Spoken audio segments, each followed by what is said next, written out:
and it's going to be a fun one here because these guys are the defending champions of the division, but they don't have Tommy Boy is not here anymore, and they are a different team.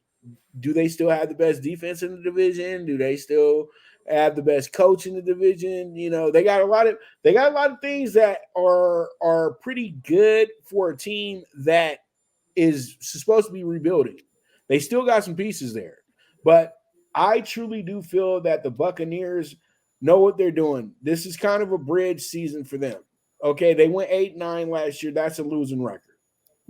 No matter how you put it, don't matter you won the division, it was a losing record.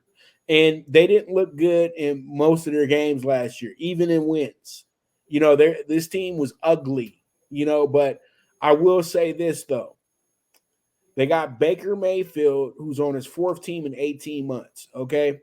And that right there tells me that is it his last shot? Probably not. But what we're doing here is we're banking on the fact that Baker has the experience to take this team to the playoffs because he's been to the playoffs before and he's won in the playoffs before.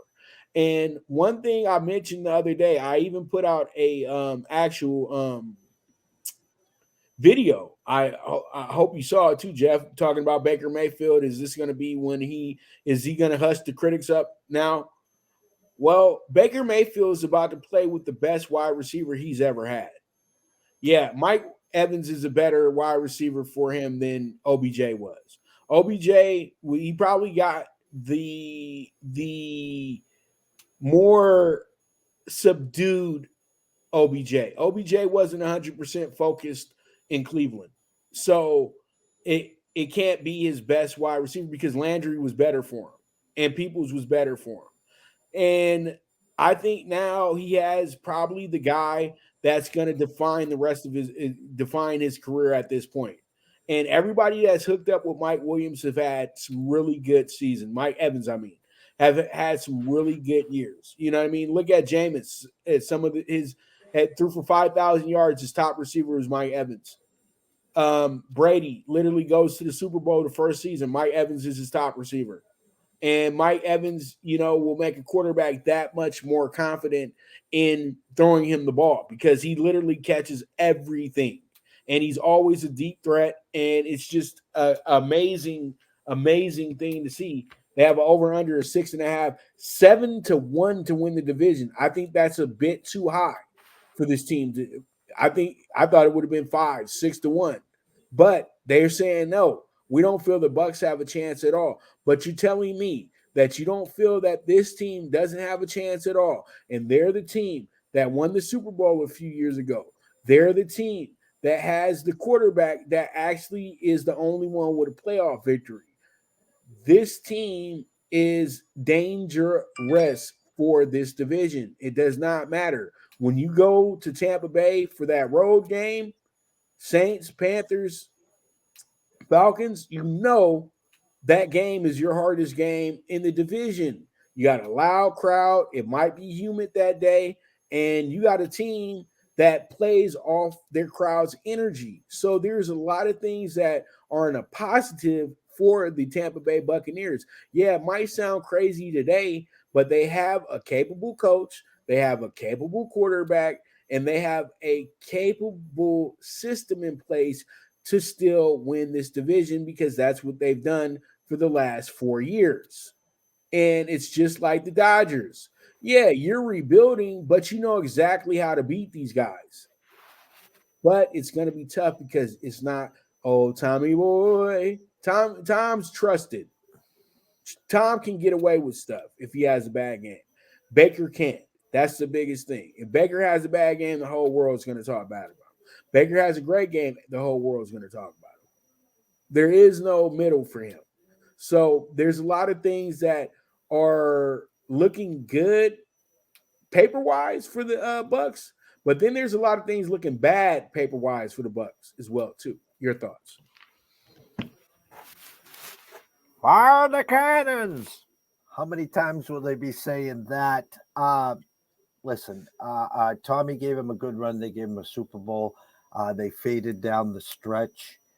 Uh, Myself, outside looking in, um, I'm going to call this a bridge year in this regards. No Leonard Fournette, which again he was just to shell himself. They got Rashard White, which I do have some shares of. I'm not in on the Godwin Evans. I personally think if they get off to a slow start, they could use these two wide receivers as selling points at the trade deadline to someone that might need a veteran wide receiver that might help a team get over the edge. A good young defense with some holes.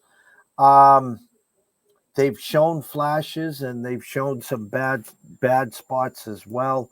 I'm not a Baker guy. I never was a Baker guy. I'm not here to throw a bucket of water on him either, but it's a draft class with some high end quarterbacks coming in with Cade Cunningham, the kid May from the UNC, and there's a bunch of others. Uh, Talked with Bernie Fratto on Fox Sports Radio.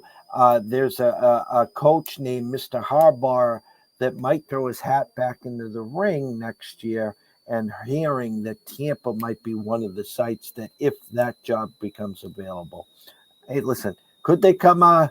Could they make the playoffs? Of course they can. The NFC is wide open. You got the Eagles, you got the 49ers, you got Dallas. Then what? No Tom, no Rogers. It's wide open. So we usually see teams come out of the woodwork, and this team could be one. I would be surprised. I would bet the under on their team total. I don't think they can win the division, but stranger things have happened, and it's a division that's wide open, Pops. All right. All right. All right. All right. All right. And then you guys, one more time, you guys can see it over under 6.5 for next year, 7-1 championship odds. So if you guys are looking for the upset winner in the division, that's who it is. And let me give you guys a good little fun story, and it's short too. I remember I was real confident one year in the Saints, and the Saints were plus 550 to win the division. This is when Atlanta used to be the kingpin of the South. And I remember that was the year they went 13-3, Jeff, the Saints. So that was fun, a lot of fun. Even though they lost in the playoffs, that was a lot of fun that season with them wrapping up that title that way because, you got it home. So that's what I'm trying to say. Just be confident. It's okay to go get a future nobody believes in. It's all right because you want that future. You want the person that nobody believes in. If everybody believes in that person, you ain't gonna get the value. And then you get pissed off when that person team loses. That's why everybody goes crazy on Twitter when these top teams lose because they lose so much money on them. Because they were told that they were a sure thing. And in life, as my brother Jeff told me, the only sure thing that you have is the front lock and the back lock on your doors. That's it. You know what I mean? Those are the only locks you're gonna get, sir. That's it. So with that, that's gonna be a wrap on today's show. Jeff,